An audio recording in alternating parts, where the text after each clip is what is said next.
ஹரியானா மாநிலம் ஃபரிதாபாத் என்கின்ற ஒரு இடத்தில் இருந்து மட்டும், ஒரு தேர்வு மையத்திலிருந்து மட்டும் 8 பேர்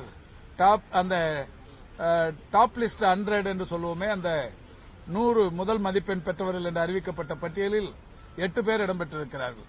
அதில் 6 பேர் 720க்கு 720, மீது 2 பேர் 718, 719 என்கின்ற வகையில் மதிப்பெண்களை பெற்றிருக்கிறார்கள். இது எப்படி சாத்தியமாகும்? இதில் எங்கே தவறு நேர்ந்திருக்கிறது? இதையெல்லாம் கண்டுபிடிக்க வேண்டும். நேஷனல் டெஸ்டிங் ஏஜென்சி இனிமேல் நாங்கள் இதில் தவறு நடந்தவர்களை கண்டுபிடித்து நடவடிக்கை எடுப்போம் என்கிறார். ஆனால் நாம் சொல்வதே, நேஷனல் டெஸ்டிங் ஏஜென்சியே தானே தவறு செய்திருக்கிறது. கருணை அடிப்படையிலான மதிப்பெண்களை தருவதற்கு நீங்கள் முடிவெடுத்த போது யாரிடம் இது தெரிவித்தீர்கள்? 23,33,000 மாணவர்களுக்கும் இது தெரிந்திருக்க வேண்டும் அல்லவா? நேர பற்றாக்குறை என்றால் கருணை மதிப்பெண் தரப்படும் என்கின்ற செய்தி இவர்களுக்கு தெரிந்திருக்க வேண்டும்.